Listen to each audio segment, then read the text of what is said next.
Город Ровеньки Луганской Народной Республики получил от Коми новую технику.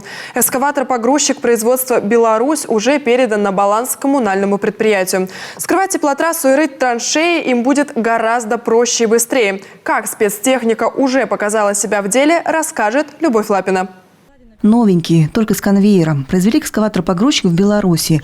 Выкупила с завода его Коми. Теперь же спецтехника будет служить подшефному нашему региону городу Ровеньки Луганской Народной Республики. Это еще один гуманитарный груз, который Коми отправила на Донбасс в рамках соглашения о сотрудничестве.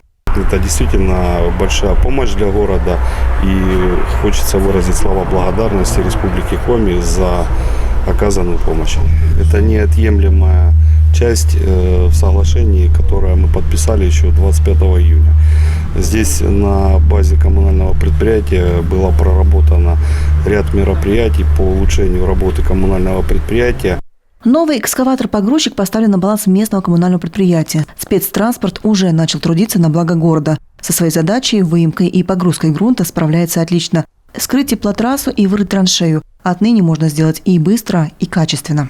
Данная машина будет использоваться жилищно-коммунальным предприятием города Ровеньки для работ по выемке грунта, погрузке, его перевозке и любых работ земляных.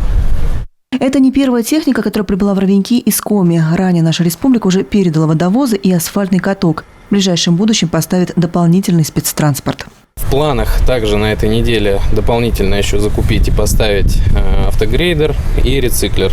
Позаботились и о сезоне холодов. Ровеньки получат и машины для расчистки снега зимой. Передавать имущество подшефному городу Коми смогла после того, как депутаты Госсовета одобрили поправки в Республиканский закон об управлении и распоряжении госсобственностью региона.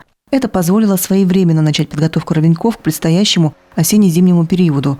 Ведь его инфраструктура сильно пострадала от обстрелов ВСУ, в том числе и от ударов баллистической ракеты .У.